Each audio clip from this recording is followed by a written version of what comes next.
Hello and welcome everybody to another Bloomburrow draft. I'm Paul Cheon and today we are sitting at Diamond 4.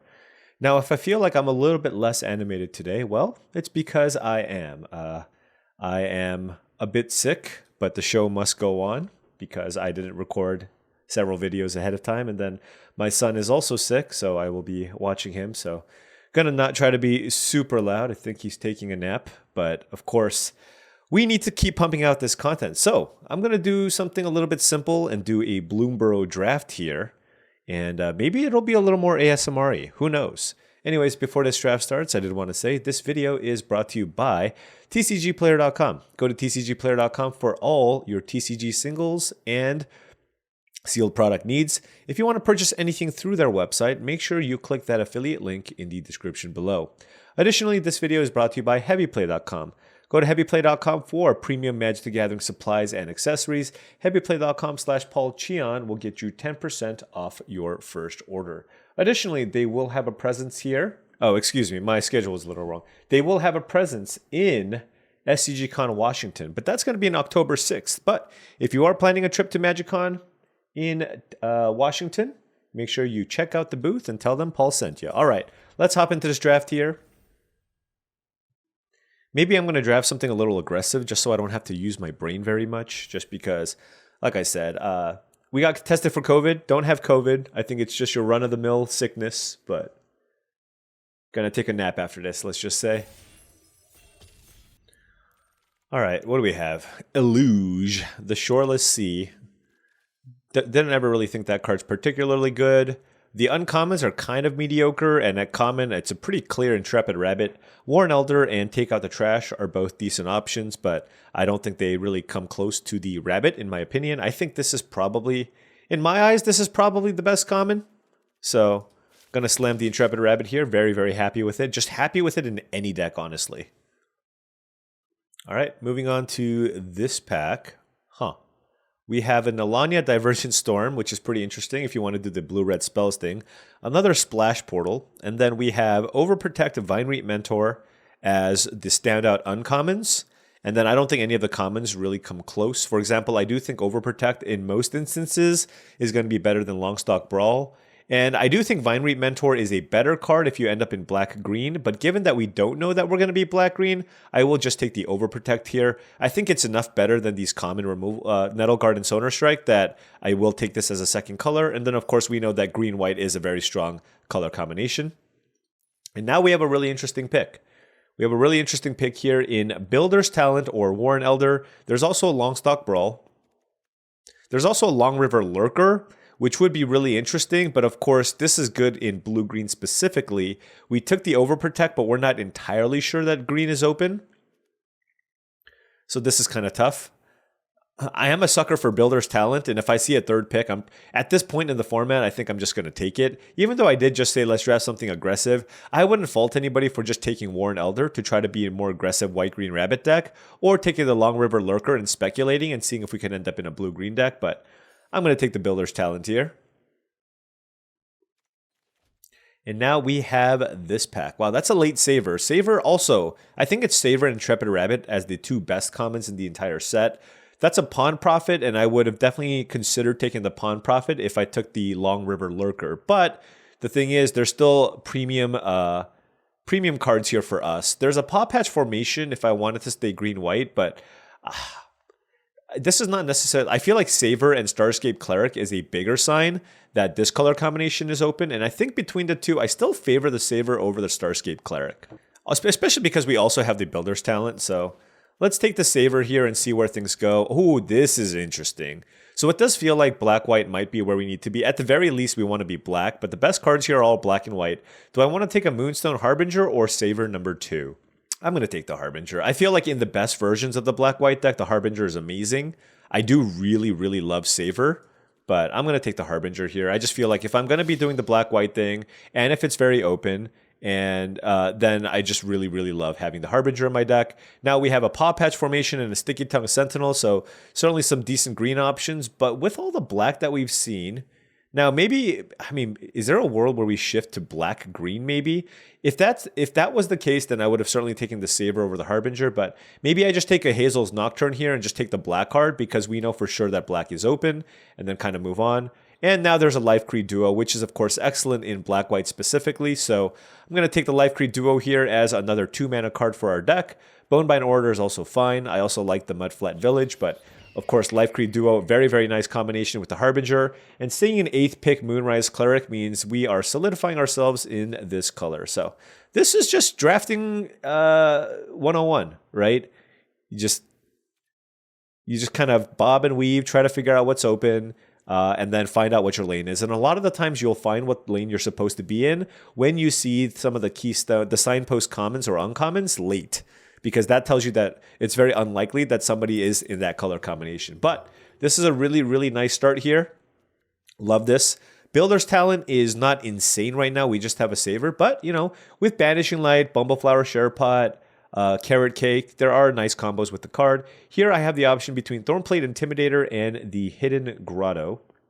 And I'm just going to take the Intimidator. The Grotto's whatever. And... you know, if I don't end up with enough playables, like the Thornplate Intimidator is a perfectly fine curve filler for this style of deck. Wow, the Vinery Mentor tabled? Hold on. I mean, if you get this 10th pick,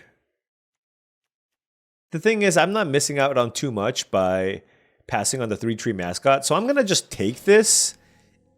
Oh, wow, there's a Long River Lurker. Is there a world where we play Druid of the Spade in a black-green deck? Maybe? This is just the only blue card, right? Yeah, I'm just not going to take the Lurker. It's more likely that we pivot into green. I think it's still most likely that we end up in black-white, but there is an off chance that we pivot into green. Let's say we open a Fecund Green Shell or whatever, then... maybe that's where we need to be. But like I said, 8th pick Moonrise Cleric. We got a Life Creed Duo late, a Moonstone Harbinger. Black-white certainly seems to be our seat. As far as blue cards, I mean, we certainly saw the Long River Lurker, but maybe that just means that they're not in blue-green. Okay, well, we just opened a Camellia. Or a Camellia. And a Keen-Eyed Curator. How good is our white? I mean, Camellia is ridiculous, and we tabled the Vinery Mentor. Huh. And there's like a Moonrise Cleric in this pack. There's a hop to it, but I do think I like the Cleric more in black-white. Yeah, this is tough. I mean, we saw the Vinery Mentor late. Camellia is just an absolute bomb. It's an absolute house. All right. This is kind of going against how I normally draft. But I will take the Camellia with that late Vinery Mentor. We did take the Overprotect. So as far as quality goes, our black-green cards are quite strong. So let's go ahead and take that and then see what happens here. Now we have the choice between Overprotect, a number 2, and another Bonebind Order. And I do think I'm just going to take Overprotect. It's just a fantastic combat trick. Now that's a Thoughtstalker Warlock, so black's certainly open. Even if I was black-white, I would take the Warlock over Hop to It and Carrot Cake most likely. So, you know, we're still kind of teetering on the black-green versus black-white deck. Now that is a late Moonrise Cleric, but I can take a Bonebind Order and hedge still. And like I said, I mean, our green cards are so good. Our green cards are so solid. And it's not like we saw a ton of just actual white. I feel like maybe the person passing to us could be white-red. That feels like that's a possibility. So we saw some of the life gain cards, but I'm going to take the Bonebind Order as a slight hedge here because right now, I mean, take a look. Comparing our white cards to our green cards are just better. So it's a little bit odd though, but this is a decent mana curve. Certainly wish I had the other Harbinger. But Harbinger is still fine in any deck. Like, if I have food, I can still sack it to make it a 2-3. That's another Thoughtstalker Warlock. So, at the very least, we know for sure we should be in black. Warlock is fantastic. And honestly, there is still a world where all these black-white multicolor cards tables. And then if we, like, stop seeing the green cards, maybe. Right? But look, I mean, we're just seeing removal. That's a cleric. I mean, black is super, super open. We are going to slam the fell. Oh, you know, I am glad, though, that I get to share this draft with you because this is a really, really tricky spot, right? At some point, we need to plant our flag and choose our lane. And it does feel like black-green is probably where we need to be. No white cards in this pack, and we are going to slam the cash grab. And yeah, let's make the executive decision here now. Double overprotect, cash grab, saver, fell, Hazel's Nocturne. This is great. Could use a few more cheap creatures, but deck still looks pretty solid here.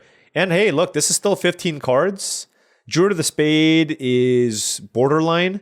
We have a Vinereap Mentor, Camellia, maybe the Thornplate Intimidators, and cash grab. But Druid of the Spade can certainly be something that we end up cutting. But, you know, these are all like cards that we could potentially play, but are likely going to cut. But we still have a bunch more picks. I imagine we're going to still pick up some stuff for our deck. And this is the point, right? This is the point where we make that decision here.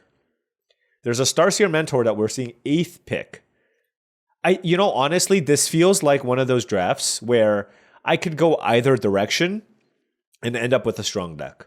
I'm going to take the Cultivator. Like I said, I am just going to lock in the black-green deck and move on from there. Sunshower Druid, I don't like so much in black-green. So I think I'll just take Polywallop here over the Early Winter as removal spell number 3. Here I'll definitely take another Bonebind Orator. So 3 2-mana cards here, and now I'll take a Hidden Grotto. We do have a Hazel's Nocturne, so the Grotto can be good. But looks like we even have enough playables here, so yeah, we were able to pivot and still have enough playables for our deck, and that's a great place to be. Not huge on Head of the Homestead in this style of deck. I think I'm just going to take Mudflat Village, just because right now we have 17 cards that we're somewhat happy playing. So I'd rather just, this is kind of a filler level creature, particularly in black-green, where you don't really have a lot of go-wide stuff.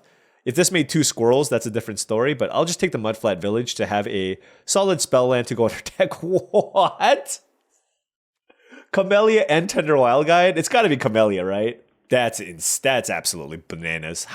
Couldn't this be pick 3? Like, it's got to be Camellia, but that's insane.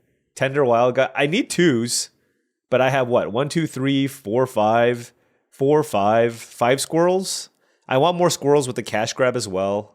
I don't know. Let me know what you think here. I need 2 drops too, and a second copy. I don't know if the second copy is good or bad, but I am taking the Camellia, all right? I'm going to take the Camellia. We'll figure it out. I don't really like Tangle Tumbler. This is a pretty terrible pack here for us. I will take a Dire Sight, I guess. Intrepid Rabbit, notably in the pack with the Convocation. Do you think we tabled the Camellia? Probably not, right? I feel like this is a card that people can just splash as well. So, all right. Oh, Salvation Swan. I mean, black-white was also very open. That being said, I'm not, I love a Saver as well. Saver versus Cash Grab is actually really interesting. Yeah, I'm actually not 100% sure, given that I have double Camellia, but I'll take the Saver. This just helps so much against the aggro decks. I don't really care too much about, late Driftgloom Coyote. Yeah, like I said, any combination of black, white, green would have been good. I mean, we definitely should have been black, but black, white, or black, green, both would have been good decks. There's an Agate Blade Assassin, which I don't really care too much for in black, green. I'll just take the Rush Shield Rampager. I mean, this is just a fine filler level card. Now maybe we take Head of the Homestead. There's a Sunshower Druid. There's also a Barkform Harvester. Does this do anything for us? Maybe I'll take Barkform Harvester. Daggerfang Duo for sure. Wix Patrol 8th pick. Unbelievable. Wow. That's top end. I'll take the rare. Cash grab with... Okay, so clearly, black-green, like, black was open, and not all the green cards were open, but specifically the black-green cards were open. And so getting at that cash grab, 10th pick, is absolutely amazing. And this is our deck. This is absolutely our deck. This deck is looking very, very solid. I am actually glad that I took the Camellia. Just making sure that you can hit a squirrel with the cash grab is pretty important. And we have 3, 4, 5, 6, 7 squirrels to hit. Excuse me. So this feels like a pretty nice place to be. We have some mana fixing. Ooh, Treetop Sentries. Probably playing that as well. So then I'm probably going to cut one of these 4s. I like all of my spells, which is the thing. Although maybe I can see a world where I cut Hazel's Nocturne. Just because I have double Bonebind Orator. But with double cash grab, I should probably play the Hazel. Alright. Let's take a look at this deck. This deck's nice. 3 2s, but we also have 2 Savers and a Fel, which kind of count as well. Probably just want to cut a creature here. Yep, I am going to cut. And with Hazel's Nocturne and double Bonebind Orator, I probably should play the Hidden Grotto. So we'll just play it like this. And then I will cut a Rush Shield Rampager. All right. This is it. A solid squirrel deck. What a pivot, right? Starting out black-white, solidly in black-white. And then managing to pivot into black-green because specifically the black-green color combination was open. All right, now before round 1 starts, I did want to say, if you've enjoyed this content and wanted to support the channel in another way, my Patreon is the best way to do so. Shout out to all the patrons here. Thank you so much for your support. Really, really do appreciate it. All right, no swamps, 3 forests, 4 black cards. I don't like to mulligan, but even I will mulligan that one. Here, this is interesting. I have a Hidden Grotto on the draw. I'm going to keep this. I'm going to bin a 4-mana card here. And hopefully we're on the draw. So hopefully the Hidden Grotto will find us the land that we need.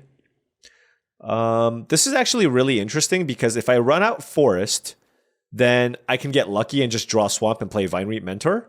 So I'm going to actually play the Forest here because I'm still not going to miss a land drop next turn. So it doesn't really matter if I play a turn 1 or turn 2, unless I specifically want to find a Black Sword. God damn it. All right, well, you know, I'm Owen Gev against Gev. So, turn 2 Gev. And I'm mana screwed. This is a stupid magic card. It was very, very pushed, specifically for Constructed. All right, I don't even want to play. All right, it's okay. We'll just... Hey... I'm saving me some mental stress. I'm tired. I'm sick. And I'm saving it for you as well. Look, if I had to play that turn, I would have kept playing, right? But whatever. Our record against Gev continues to be O and Gev. Okay, round 2. Hey, we have magic cards we can play. I will keep this hand. Nothing to do till turn 3, so I think I will run out this Grotto because I'm not really interested in any lands. All right. I forgot about Vine Reap Mentor. Oh, man. Gosh. This Hidden Grotto is destroying me. That's hilarious. So I can wait. I generally want to wait till turn 5 to play the Camellia to get a little bit of value. I also have Overprotect to overprotect it, so might just wait on that as well.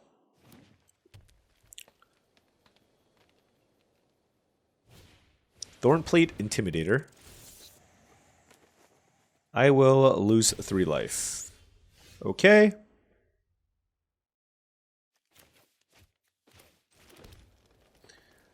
Huh.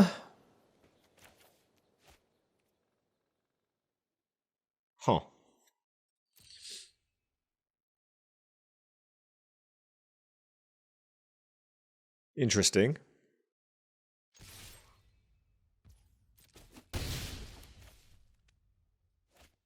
Do I just want to kill this? Yeah.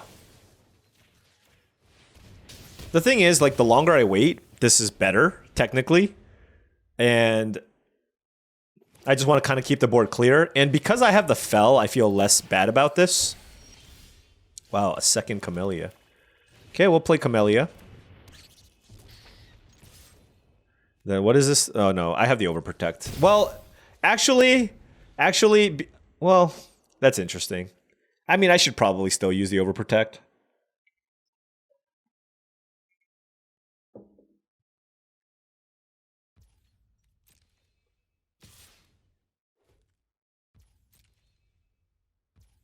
Okay, take 3.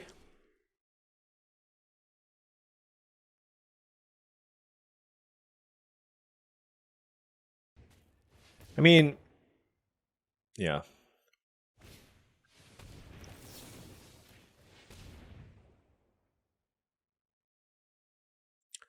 Let's Overprotect Camellia.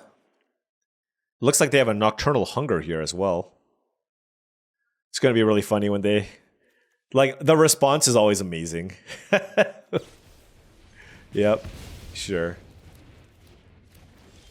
They're going to be like, nice! It's always nice.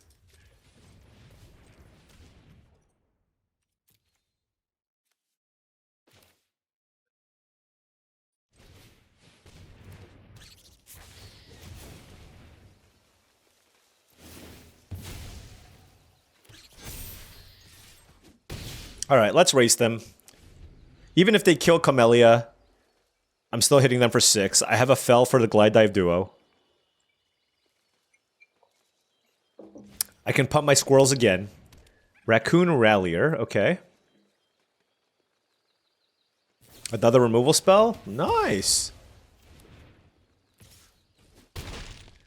Okay.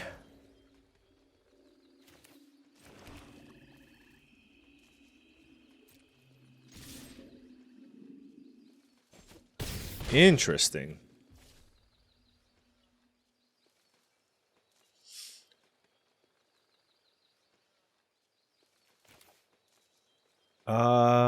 Yeah, I guess I'll play this.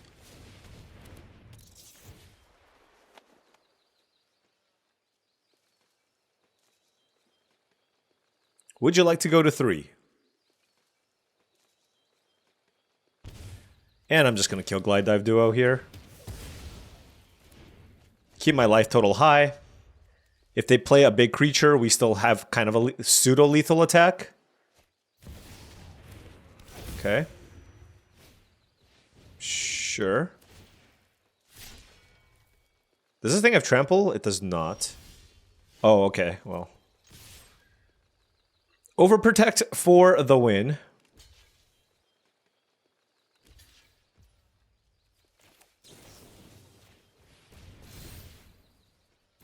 Boom.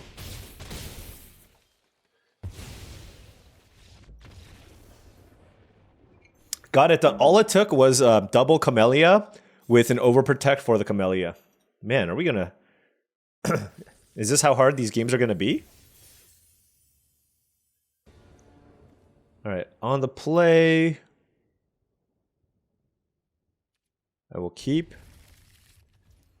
I will go Grotto, I guess? Actually, no. I don't really need the Surveil right now. I have things to do turn 2 and turn 3. So, it's better to wait on the Surveil until you have a little more information.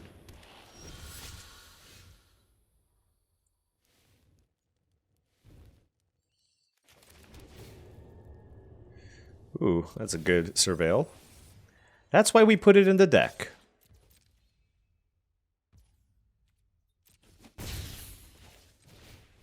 What you working with? Ooh, that's a lot of removal. Look at that hand. Double Banishing Light, Saver, Starlit Soothsayer, Ravine Raider. Oh my. I think I'll take the Saver. It's the only thing they can play. Alright, Life Creed Duo, sure. Attacking doesn't do much because I can block, but I guess they want the drain.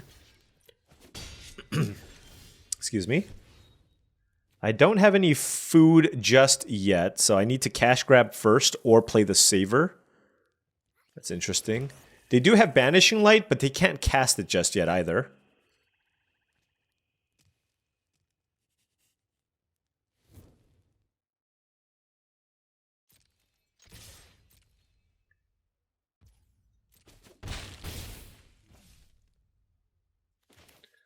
I'll play the Harbinger. Alright. So they're going to Banishing Light the Harbinger most likely, or they can play Starlight Soothsayer. Okay, that's fine too because they get the Surveil. Alright, so they're going to look for lands. It looks like they kept it on top. Okay.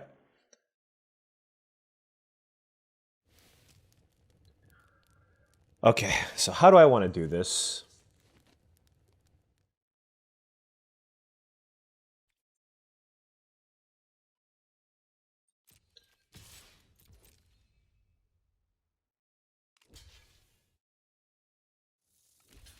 Interesting. Okay. I don't like that block at all. I think they should just take 2. I'm happy trading the Warlock for a Life Creed Duo, so... yeah. I'm going to pass here. I can go Saver plus Cash Grab this turn. We'll see what they choose to do. Alright, so they're going to go for the Banishing Light here on the Moonstone Harbinger.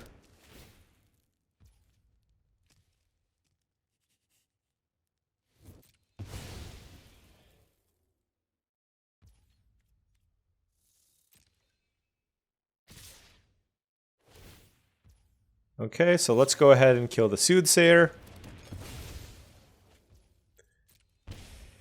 Let's block. And then we'll cast Cash Grab.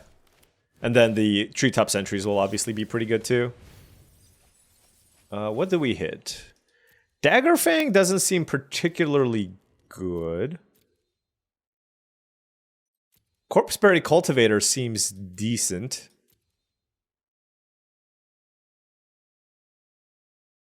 Although I'm most likely going to want to play the Treetop Sentries, although they do have the Banishing Light.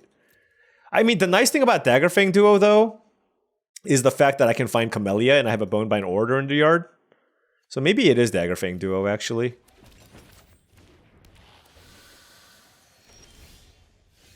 Alright, I'm at 16, they're at 17. Attacking doesn't feel especially strong.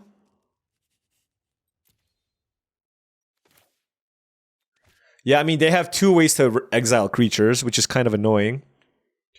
I can get back Corpseberry Cultivator. That doesn't seem that great either. I mean, it seems like I just should go ahead and cast the Treetop Sentries here. And then we'll forage. What do we have? 1, 2, 3. Keep the food around. Okay. Hit a Cash Grab. No attacks.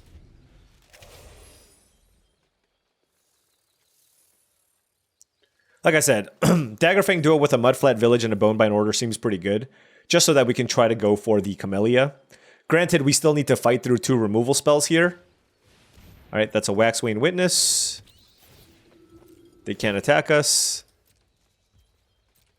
Now, do I sack this food? Yeah, I'm gonna sack this food. Well, yeah, I'm gonna sack this food. I just feel like I'm gonna have a lot to do with my mana. So that first one, I wanna sack the food. All right. So I have access to Cash Grab plus Hazel's Nocturne, which seems like a nice little combination. I feel like I still have my ground base covered, so that seems like a nice combination to go for. So I'm going to pass.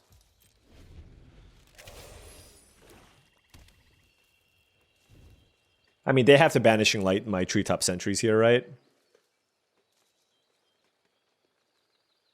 And then they have a Driftgloom Coyote with no second white. Oh, nothing?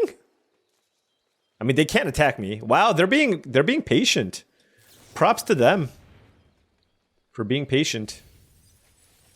All right, I will take the Vine Reap Mentor. Well, actually, yeah. Do I want? I don't think I need an extra land.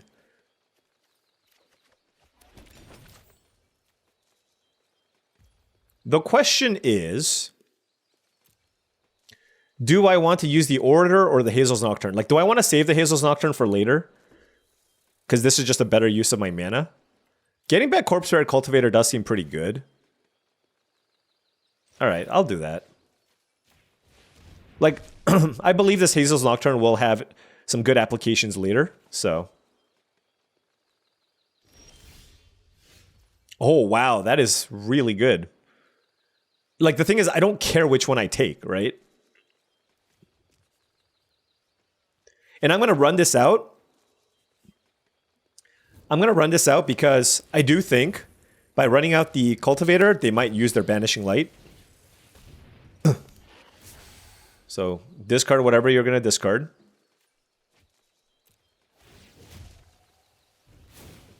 Let's get rid of some spells. Sure. Keep pumping it up. No real great attacks. So we are just kind of grinding them out, getting a lot of good value here where we can. This Corpseberry Cultivator is certainly very threatening here. I would like some interaction. Let's see what they take. All right. Yeah. I mean, based on that, though, it's just like we're going to be going back and forth. But now I have Camellia that I can find, right? So that's what I'm going to go for here. Let's go Daggerfang Duo. I can also happily attack with Daggerfang Duo. I will mill myself because I have the Hazel's Nocturne. And we did hit the Camellia, which is great. And now I'm just going to keep running out stuff. And getting back Camellia and playing it's going to be amazing. We have 3 food in play. Still plenty of things to do. Add a healthy life total. Starscape Cleric, certainly very strong here.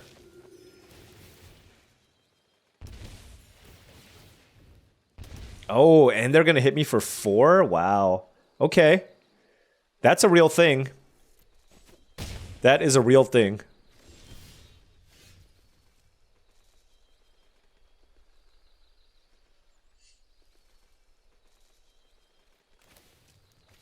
This is interesting. What can I get back? I can only get back the Camellia. I guess I can do it with the Mudflat Village.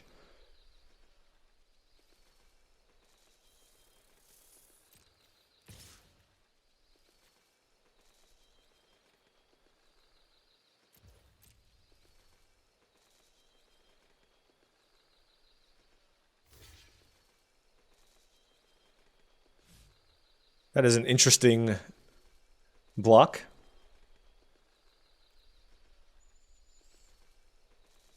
I mean, I don't mind the Daggerfang Duo dying, honestly. Yeah, the Cleric was probably about as good of a draw as they could have done. All right.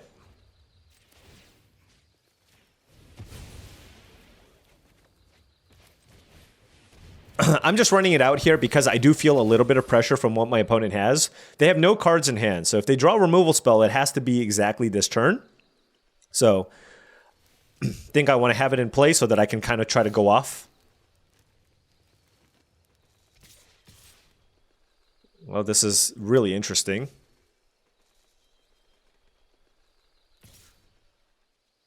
So this is a 4/4. Okay. So they're trying to get super aggressive.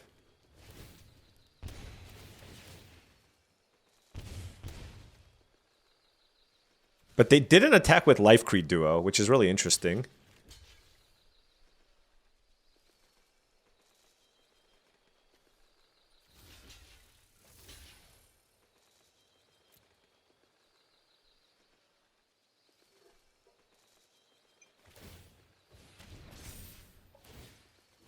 All right, Thoughtstalker Warlocks are down.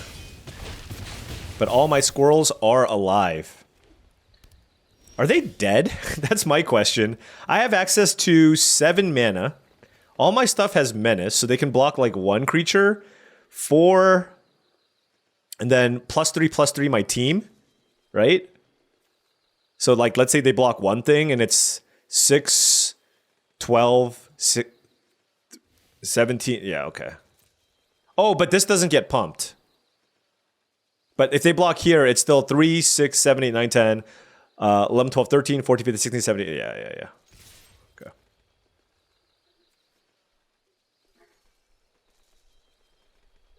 Yeah, Camellia is a hell of a card. It's a hell of a Magic card. They had a very solid black-white deck, but it was like mostly with the common-uncommon synergies, and sometimes you just drop your rares on them. Just right here. Elbow drop. Right here, this one. Yep. And that'll get it done. We had to dig pretty deep. All right, Diamond 3. We are, I believe, 2 and 1. So, got a long way to go here. Hopefully we can get a trophy. I certainly think this deck is capable of a trophy. Definitely. Oh god, I'm dying. Definitely have the power to get it done. Okay, 2 and 1, opponent on the play, and another All Forest Black Spell hand. Alright, well, we will mulligan. Keep this, bottom the forest. Okay. Thoughtstalker Warlock was the draw. Okala Village into Hidden Grotto. So our opponent's got some jank lands as well. Baker's Bane Duo, maybe? Yep. 2-drop would be nice. You know, a Saver or just nothing. That's fair as well. Heaped Harvest, okay. Do I just run out Camellia? I do have this Hazel's Nocturne, and I do feel like Camellia into Thoughtstalker Warlock is quite strong. So I do think I'm just going to play it out here. Just going to play some big things. Looks like our opponent's on some bluish, greenish deck. Bushy Bodyguard. Sure. I see. So they're gonna... Oh, they can double forage. Oh my gosh. It's kind of a beating, actually. Baker's Bane Duo, Heaped Harvest into Bushy Bud. Look at this board. It's kind of intimidating.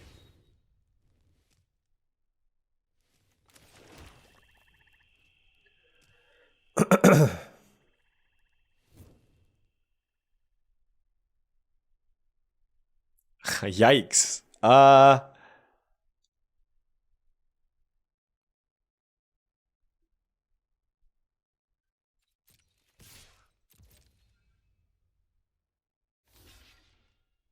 It's got Menace. I'll trade with the 4-3. Then let's play Thornplate Intimidator. The thing is, my hand is really good at grinding them out. I just don't want them to use like a Polywallop or something, so I'd rather just trade my Camellia, which right now isn't doing too much.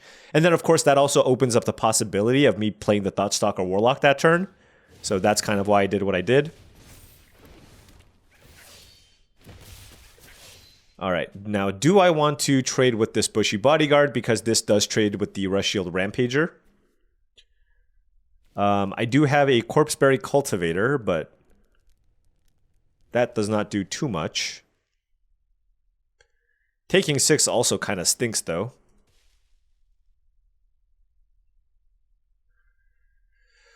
Huh.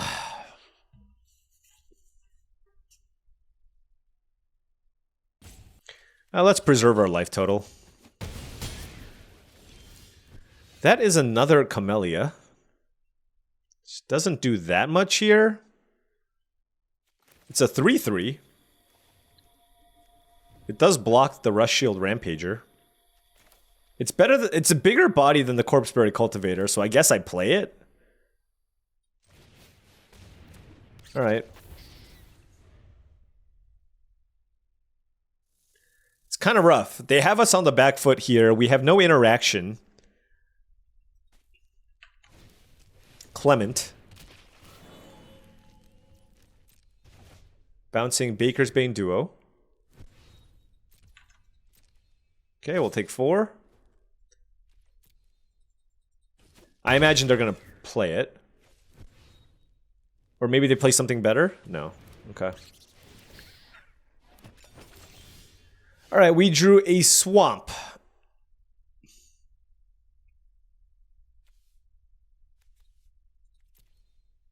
I feel like this is a double creature turn.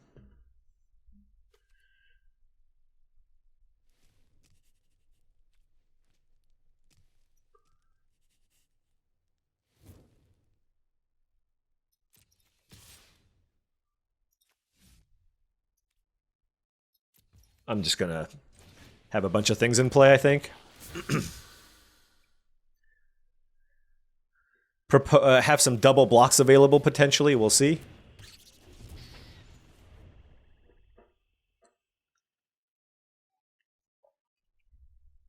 I like how neither player has cast like a spell. Oh, never mind. One of the best blue-green rare in the set. That, with Clement, that's outrageous. Well, at least they don't draw cards.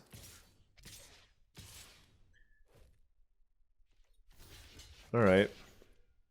We're at 3.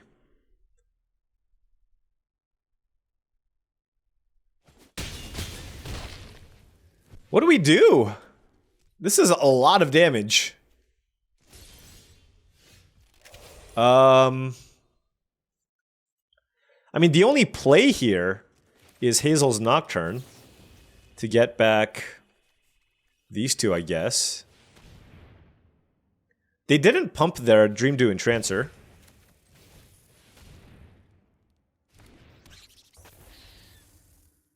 We're at 5. Actually, we're just dead on board. We're just dead on board. I can't block the 4/4 or the 1/1. Yeah. Damn, they got us. Dream Dew Entrancer with a nice curve. And we actually have a very high number of spells, but just weren't able to find any. Just kind of got run over. That's the thing with this format, though. Sometimes your deck is awesome, and sometimes your opponents just get you. Just beat you down so fast. When you're on the back foot, it's so miserable. I'm going to keep this hand. This Grotto, I have a love-hate relationship with this hidden Grotto. Because I always seem to draw it with Binary Mentor, and I don't have green-black. Like, every time. And now I'm on the draw. Like, I feel like I should lead with Forest here to try to play this turn 2. Alright, I will lead with Forest to try to Mize. Don't play the Wandertail Mentor. Raccoon Rallier is okay. Swamp? Nope. Should have played that last turn. Don't want a Forest, so I'm just gonna bin it. Like, this hand is still fine, depending on how aggressive they of a hand they have. I have turn 3 Vinereap Mentor into, you know, the Moonstone Harbinger, which is quite good. Like, should this just be a swamp? I don't know. Alright, well, they have a little bit of an awkward hand as well, so that's great for us. And Mentor obviously helps a ton against a deck like red-green.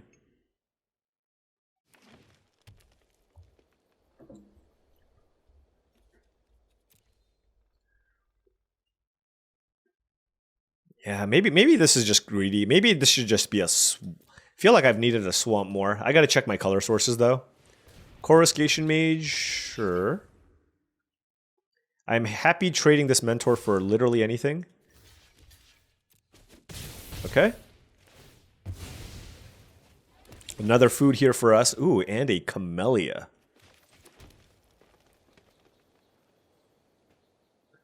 Probably better just to play Moonstone Harbinger here. Just blocks everything. This is obviously better when you sandbag it and play it a little bit later. Also, it gives me access to an evasive creature, which then allows me to play Thoughtstalker Warlock. Take out the trash is highly unfortunate.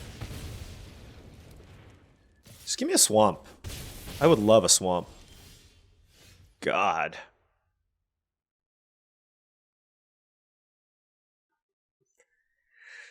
I'm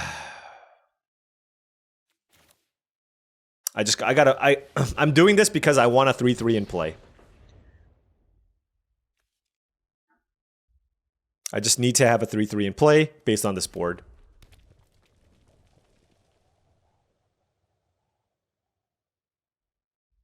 Polywallop? Come on. This is... Like, losing in this way is just so it's just so frustrating. It doesn't get more frustrating than this, honestly. Hidden Grotto, you can get lost.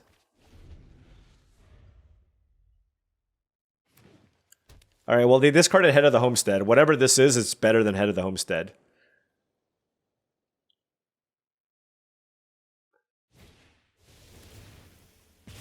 Yep, I'm dead. Wow. This is unbelievable. This truly is unbelievable. Like, my deck was absolutely absurd. And, man, I've been just running to just, like, this biggest streak. Just a life downswing almost. The other day, getting into that car accident. And then, then getting sick. And then now just my last two decks can't even win half my matches. And this was a very, very solid deck in my opinion. Yes, I in hindsight, this Hidden Grotto should have definitely been a swamp, and that would have changed a lot of things. Given that I have 17 black sources, yeah, I should have played one more swamp. But outside of that, right, we got Geved, we didn't find land number 3, and then we just got tempoed out both times. And I just thought we had to look. I mean, look at the number of premium cards we have, right? We have the Warlocks, Camellias, Vinereap Mentor, Wix Patrol, Double Saver, Double Cash Grab, Fell. Like, we just this is a trophy deck. This deck is very, very capable of a trophy, but sometimes the draws don't always agree with you, and as a result, you lose. And I think the only big mistake that we made here was just choosing to play the Hidden Grotto here over a swamp. And it really hurt us. It really, really did hurt us. But outside of that, I thought this deck was fantastic. It's crazy how just that one little change would have been such a big factor here. But hey, that happens. But it is what it is. This is the most disappointing 2-3, I think, in Bloomburrow draft for me, because I thought this deck was very, very solid. Double Camellia in my Squirrels deck with double Cash Grab, double Saver, Fell. But sometimes you just get beat down. Sometimes you get beat down and you lose. So sadly, this is a sub 1 hour video, but I do thank you for tuning in and watching this video all the way to the end. Really do appreciate it. Make sure you hit that like and subscribe button for more daily videos just like this. If you've enjoyed this content and wanted to support the channel in another way, my Patreon is the best way to do so. That's patreon.com/paulcheon. Additionally, this video is brought to you by tcgplayer.com. Check out tcgplayer.com for all your TCG singles and sealed product needs. If you want to purchase anything, make sure you click that affiliate link in the description below. Last but not least, if you're in the market for premium Magic the Gathering supplies and accessories, go to heavyplay.com. Heavyplay.com will allow you to pick up amazing deck boxes, playmats, sleeves, dice boxes, life pads, all kinds of great stuff. Check them out. Heavyplay.com/paulcheon will get you 10% off your first order. Thank you so much for watching, and I'll see you tomorrow.